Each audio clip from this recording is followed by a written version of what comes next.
அவருடைய இப்ப அந்த சமீபத்திய நிலைகள் எல்லாம் சோசியல் மீடியால பார்க்கும்போது எல்லாருக்குமே அது வந்து ஒரு பயங்கர அதிர்ச்சி அளிக்கக்கூடிய ஒரு விஷயமா தான் இருக்கு. இவருக்கா இப்படி நிலைமை அப்படின்ற மாதிரி. அந்த நிலைமைக்கு காரணம் என்ன? அதை பத்தின தகவல்கள் எங்க கூட பகிர்ந்துக்கோங்க சார்.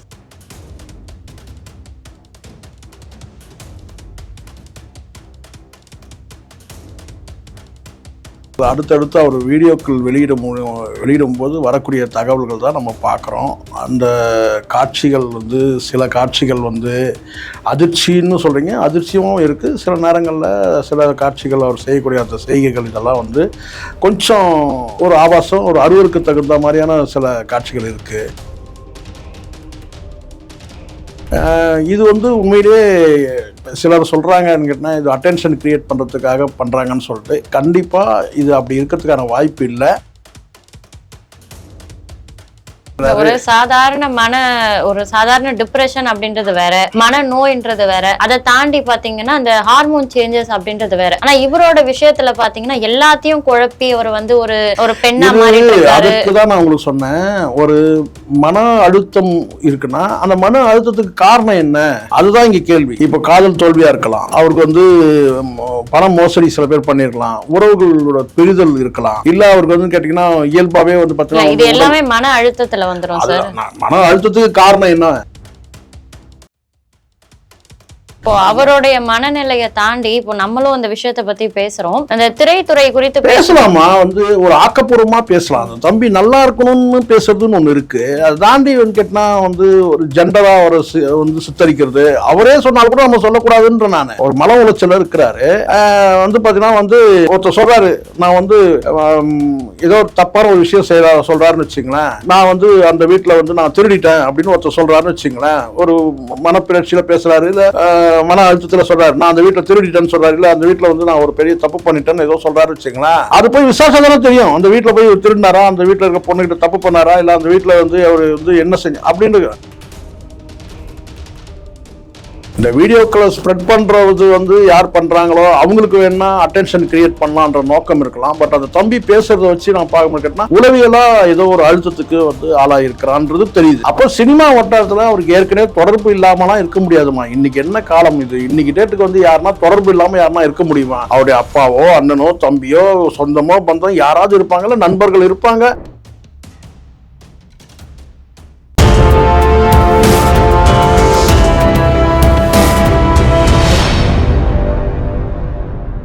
யூ தமிழ் நேயர்களுக்கு வணக்கம். இன்னைக்கு நம்ம கூட அரசியல் மற்றும் சினிமா விமர்சகர் திரு ஷேக்வாரா ஜெய்சங்கர் சார் அவர்கள் தான் இணைஞ்சிருக்காங்க. வணக்கம். வணக்கம்.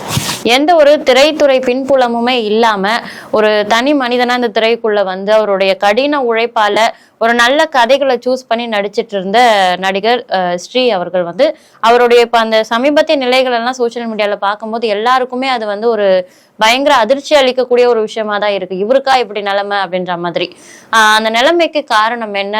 அதை பத்தின தகவல்கள் எங்க கூட பகிர்ந்துக்கோங்க சார். தகவல்கள் வந்து ஏற்கனவே இருக்கிற தகவல்கள், அடுத்தடுத்து அவர் வீடியோக்கள் வெளியிடும் போது வரக்கூடிய தகவல்கள் தான் நம்ம பார்க்குறோம். அந்த காட்சிகள் வந்து சில காட்சிகள் வந்து அதிர்ச்சின்னு சொல்கிறீங்க, அதிர்ச்சியும் இருக்குது. சில நேரங்களில் சில காட்சிகள் அவர் செய்யக்கூடிய அந்த செய்கைகள் இதெல்லாம் வந்து கொஞ்சம் ஒரு ஆபாசம், ஒரு அருவருக்கு தகுந்த மாதிரியான சில காட்சிகள் இருக்குது. இது வந்து உண்மையிலேயே சிலர் சொல்கிறாங்கன்னு கேட்டால் இது அட்டென்ஷன் கிரியேட் பண்ணுறதுக்காக பண்ணுறாங்கன்னு சொல்லிட்டு, கண்டிப்பாக இது அப்படி இருக்கிறதுக்கான வாய்ப்பு இல்லை. அவரை சார்ந்தவர்கள் வேணால் இதை ஸ்ப்ரெட் பண்ணுறதன் மூலமாக வேணால் அவங்களுக்கு வேணால் வந்து கவன ஈர்ப்புக்காக அவங்க பண்ணலாம். பட் அந்த பையனை பொறுத்த வரைக்கும் கேட்டிங்கன்னா வந்து அவனுக்கு கெரியர் வந்து இன்னும் சினிமாவில் இருக்குதுன்னு போது இதை வந்து ஒரு அட்டென்ஷனுக்கு பண்ணால் அதனுடைய விளைவுகள் வந்து எதிர்வினையாக இருக்கும்.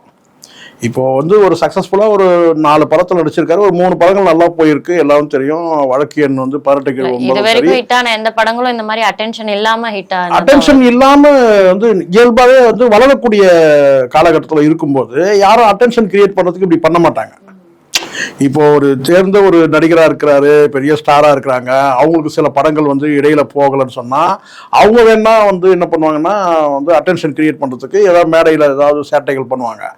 ஆனா இந்த தம்பியை பொறுத்த வரைக்கும் கேட்டா அவர் நடிச்சதே ஒரு 4 படங்கள், அந்த 4 படங்களும் 3 படங்களுமே வந்து பார்த்தீங்கன்னா மக்கள் கிட்ட ரீச் ஆயிருக்கு. இன்னைக்கு வந்து நடிகர் ஸ்ரீ வந்து இந்த மாதிரி கஷ்டப்படுறாருன்னு சொல்லிட்டு பலரும் கூட நீங்க பார்த்துருப்பீங்க, கமெண்ட்ல வந்து வந்து பல பேர் வந்து கேட்டிங்கன்னா வந்து இந்த அவருடைய வீடியோ காட்சிகளில் வரக்கூடிய கமெண்ட்டுகளை பார்த்தீங்கன்னா எல்லாருமே பரிதாபப்படக்கூடிய அந்த காட்சியை நம்ம பார்க்குறோம்.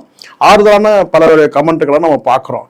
அப்போது ஸ்ரீன்ற ஒரு இளைஞரை வந்து மக்கள்கிட்ட கொண்டு போய் வந்து நல்ல முறையில் தான் அந்த சினிமா சேர்த்துருக்கு.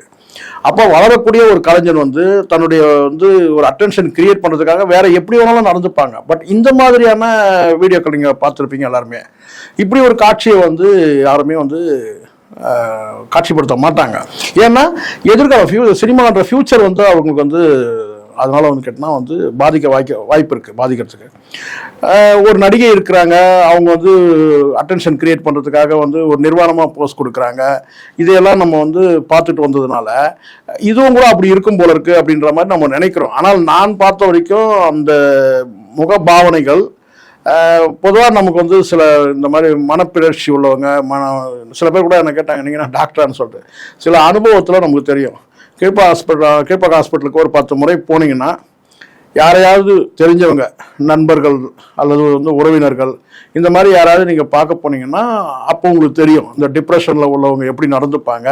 இதுக்கு மருத்துவராக இருந்து தான் இதை சொல்லணுன்றது கிடையாது.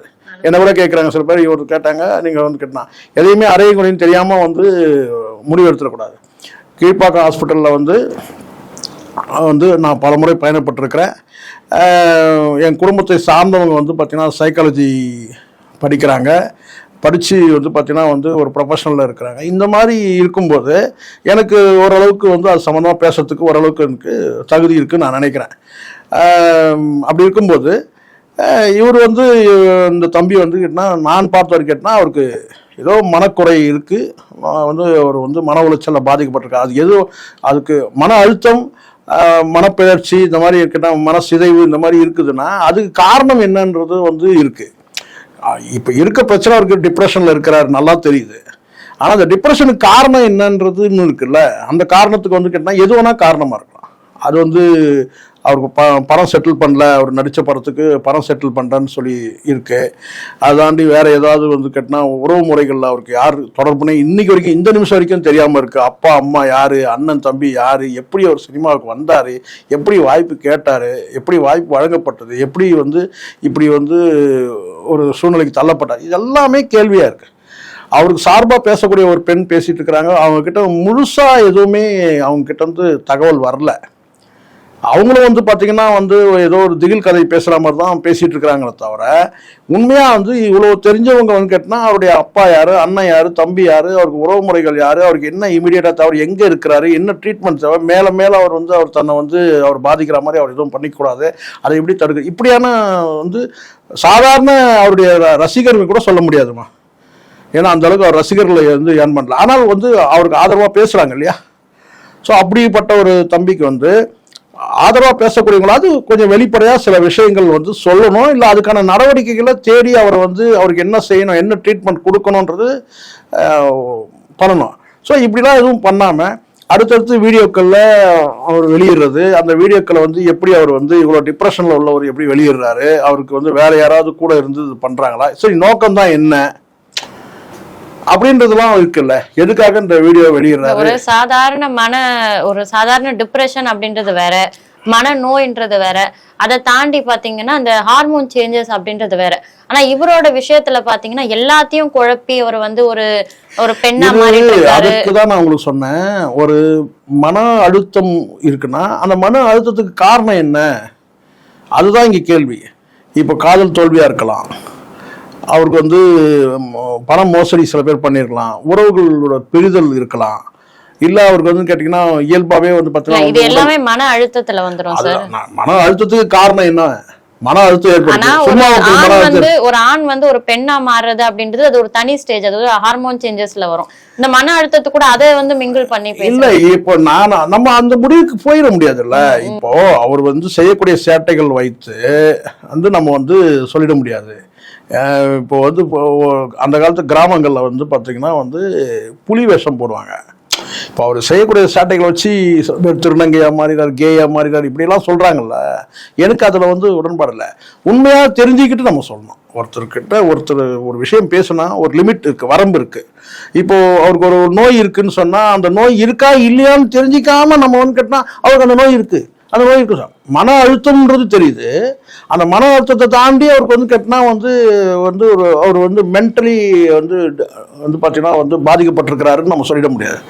அது ஒரு மன டிப்ரெஷன்றது ஜென்ரல்மா எல்லாருக்கும் இருக்கும். ஒரு ஒரு சூழ்நிலை, பிரிவு, ஆற்றாமை, துயரம், ஏதாவது ஏமாற்றம், தோல்வி, காதல் தோல்வி இருக்குது, ப்ரொஃபஷனலாக வந்து தொழிலில் தோல்வி அடைகிறது இருக்குது, வேலை கிடைக்காம வந்து வீட்டில் முடங்கி இருக்கிற பல பேர் அழுத்தத்தில் இருக்கிறாங்க. இந்த மாதிரி இருக்கிற பழக்க வழக்கங்கள் மூலமாக இப்படி பல விஷயங்கள் இருக்கும்போது மன அழுத்தம் அவருக்கு இருக்குது. அந்த மன அழுத்தத்துக்கு வந்து காரணம் என்ன, அது நமக்கு வந்து தெரியாத போது அவர் முழுமையாக ஒரு பைத்தியம் அப்படின்லாம் சொல்கிறதுன்றது வந்து தப்பான விஷயம். பட் நான் இந்த இதில் நான் என்னென்னு பார்க்குறேன்னு கேட்டிங்கன்னா, அவருக்கு வந்து கரெக்டான முறையில் சரியான மருத்துவர் மூலமாக சிகிச்சை அளிக்கலாம். இதை தாண்டி அவர் அதுக்குள்ளே பைத்தியம்னு சொல்லி முடிவு பண்ணுறது, அதை தாண்டி வந்து அவர் வந்து கெயின் இல்லை வந்து பார்த்தீங்கன்னா வந்து ஹார்மோன் சேஞ்ச் ஆகிடுச்சு அப்படி இப்படின்னு நாமளாம் வந்து முடிவு பண்ணிட முடியாது இல்லை. இது சாதாரண விஷயங்கள் இல்லை. ஒருத்தர் ஜெண்டர் வச்சு சொல்கிறதோ இல்லை ஒரு நோயை வந்து பார்த்தீங்கன்னா அவருக்கு வந்து பரம்பரையாக இந்த நோய் தான் இருக்குன்னு சொல்லி சொல்கிறதெல்லாம் அது வந்து பாவம். என்ன கேட்டால் பாவமான அதை செய்யக்கூடாது. அதை பலரும் சொல்கிறாங்க கேட்டினா அவர் வந்து கேயின்னு சொல்லி போடுறது. அவர் வந்து கேட்டினா வந்து நான்லாம் நேற்றுக்கு ஒரு ஃபோன் பண்ணியே சொன்னேன், நீங்கள் எப்படி ஒரு முடிவுக்கு வரீங்க? அவங்க இதெல்லாம் மருத்துவ ரீதியாக சிகிச்சை அளித்து தெரிஞ்சுக்கிற ஒரு விஷயம்.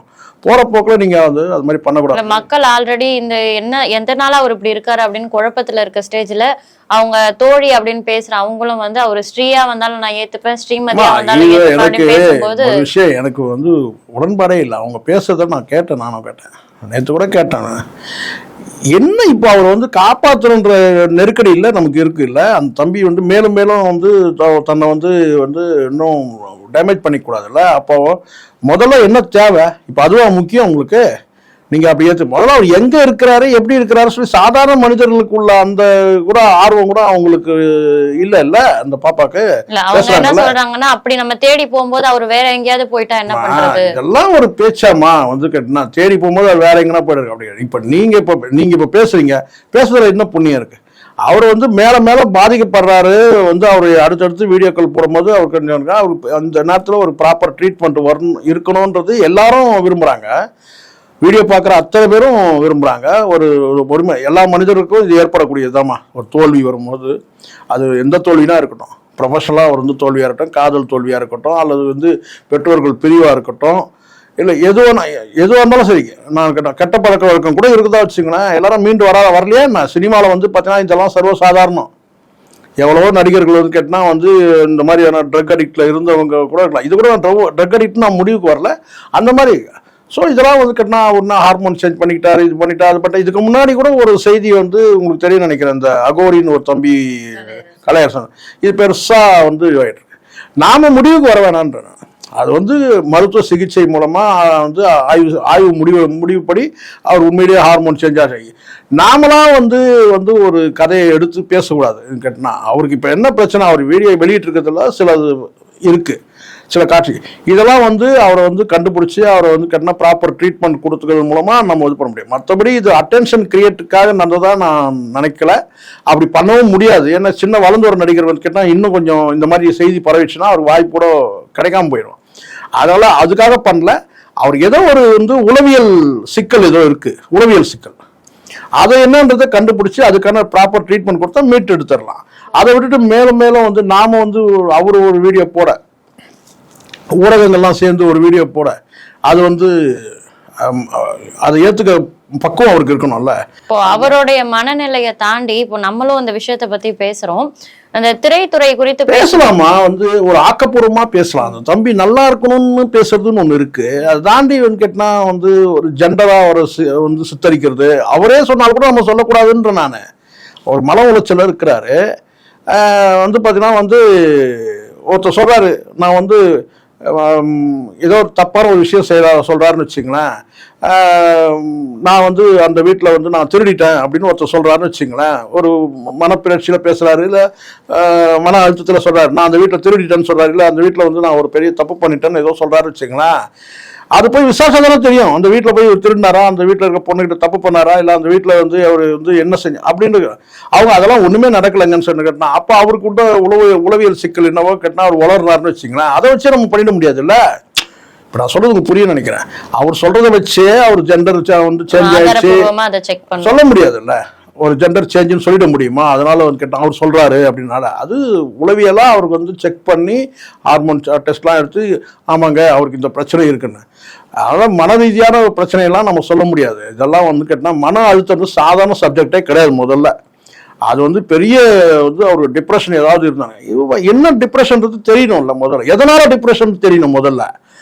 அதுதான் அப்பதான் ட்ரீட்மெண்ட். எதனால டிப்ரெஷன் அப்படின்னு பேசுற பலருமே வந்து காரணம் காட்டுறது திரைத்துறையை தான்.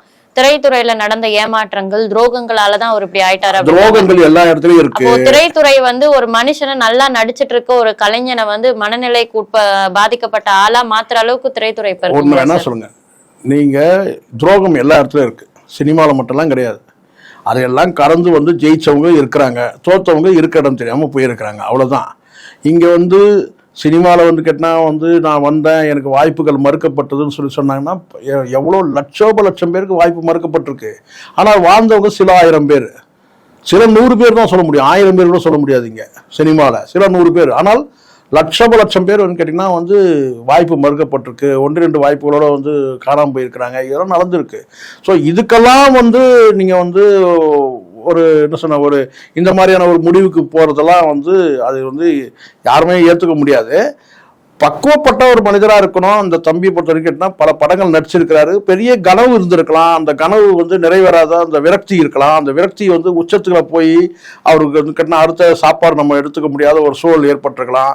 ஸோ அந்த மாதிரி கேட்டால் முழுக்க உடலையும் மனதையும் வந்து ஆய்வு செஞ்சு தான் ஒரு முடிவுக்கு வர முடியுமே தவிர, நான் பார்த்த வரைக்கும் நான் சொல்கிறேன் கேட்டினா கற்பனையே பண்ணி பார்க்க முடியாத நபர்கள், உறுதியான நபர்கள், மிகப்பெரிய இதய சிகிச்சை அறுவை சிகிச்சை மருத்துவர் தற்கொலை பண்ணிட்டு இருக்கிறார்.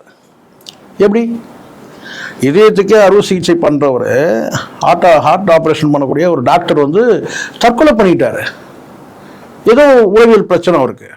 ஸோ இந்த மாதிரி பலரும் வந்து தற்கொலை பண்ணிக்கக்கூடிய பல நபர்கள் வந்து பார்த்தீங்கன்னா வந்து வெளியே எதுவுமே காட்டிக்காம உள்ளுக்குள்ளேயே வச்சிருப்பாங்க. பட் இந்த தம்பி வந்துன்னு கேட்டிங்கன்னா இப்போ செய்யக்கூடியது எல்லாரும் கேட்டிங்கன்னா அவருடைய வீடியோ ஸ்ப்ரெட் பண்ணுறது பெரிய வேலையாக எடுத்துகிட்டு செய்கிறாங்க. அதை செய்யக்கூடாது. அவரை உடனே தேடணும். இப்போ நம்ம பேசுறது கூட எப்படி பேசுகிறோன்னு கேட்டிங்கன்னா அவருடைய நன்மை கருதி தான் பேசுகிறோம். அதனால தான் நான் எந்த முடிவுக்கும் அந்த ஹார்மோன் ப்ராப்ளத்துக்கு போகலை, இல்லை அவருக்கு வந்து கேட்டினா வேறு ஏதாவது சிக்கல் இருக்கான்றதுக்கு போகலை. ஆனால் மன அழுத்தம் உள்ளது. ஆனால் அது எனக்கு ஒரு நம்பிக்கை வந்து இருக்குது.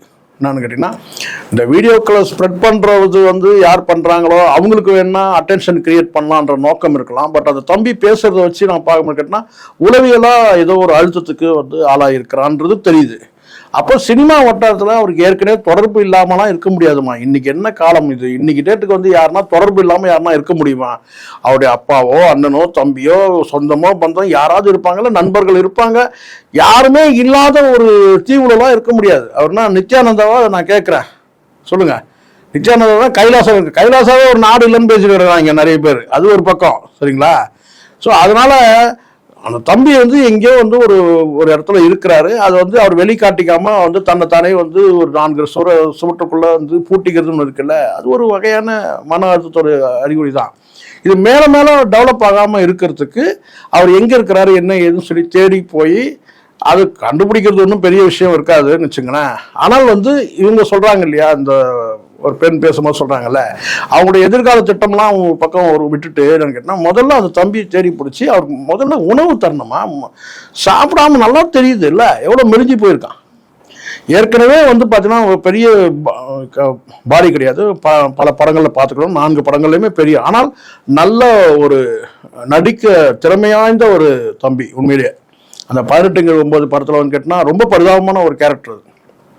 அது எல்லாரும் பார்க்குறவங்க அத்தனை பேருக்கும் உழுக்கிறோம். நல்ல படமாக்கி இருந்தார் பாலாஜி சக்திவேல், பாராட்டணும். உண்மையில நல்ல கேரக்டர் கொடுத்துருந்தார் அந்த தம்பிக்கு. ரொம்ப நல்லா, ரொம்ப பரிதாபமான ஒரு கேரக்டர். அது கூட ஒரு பையன் ஒருத்தர் நடிப்பான், அந்த பையன் கேரக்டரும் ரொம்ப நல்லா இருக்கும். அது வந்து எனக்கு ரொம்ப ஆச்சரியமாகவும் இருக்குது, அதிர்ச்சி இருக்குது உண்மையிலேயே. என்னடா இது இப்படி ஆயிடுச்சுன்னு கேட்டால், அதில் அந்த மாநகரம் படத்துலலாம் வந்து பார்த்தீங்கன்னா நல்ல ஒரு என்ன சொன்ன ஒரு அழகான ஒரு இளைஞன் நல்லா இருந்துச்சு உண்மையிலேயே. ஏன் இப்படி ஆயிட்டா, இப்படி ஏன் தப்பா வந்து ஸ்ப்ரெட் பண்ணுறாங்க? சினிமா ஃபியூச்சரே பாதிக்கிற மாதிரியான செய்திகள்லாம் வெளியேறது வருத்தமாக இருக்குது. இதெல்லாம் இப்போ இப்படியெல்லாம் ஸ்ப்ரெட் பண்ணக்கூடாது. எந்த ஒரு உண்மையாக இருந்தால் பண்ணுங்க. அது அது உண்மையா இல்லையான்னு தெரியறதுக்கு முன்னாடியே வந்து அவர் கேய், அவர் வந்து ஜெண்டர் மாறுறாரு, ஹார்மோனில் ப்ராப்ளம் ஆகிட்டு இருக்குது அப்படி அவரே சொன்னாலும், அதான் நான் சொல்கிறேன்ல, அவரே சொன்னா கூட இது நம்ம அதை வந்து பார்த்தீங்கன்னா அதை வந்து ஹைலைட் பண்ணுறதுன்றது இருக்குல்ல, அது தப்புன்றான். முதல்ல செக் பண்ணோம். இல்லை அவர் சொல்லிட்டாலே ஆகிட முடியுமா நான் கேட்குறேன். அதனால இங்க வந்து உண்மையான காரணம் என்னன்றது அவர் தெரியணும். முதல்ல மன அழுத்தம் இருக்கு. அந்த மன அழுத்தத்துக்கு உண்மையான காரணம் என்ன? உண்மையிலேயே அந்த ப்ரொடியூசர் வந்து பணம் கொடுக்காம விட்டாரா? இதெல்லாம் சர்வசாதாரணமான விஷயங்கள். இங்க சினிமாவில் பல பேர் கேட்டினா வந்து சினிமாவில் வந்து கேட்டினா இந்த மாதிரியான விஷயங்கள், பண போக்குவரத்து பிரச்சனைகள் இதெல்லாம் நிறைய நடக்குது. எல்லா சங்கமும் சண்டை போட்டு தெரியல, பார்க்குறீங்கல்ல.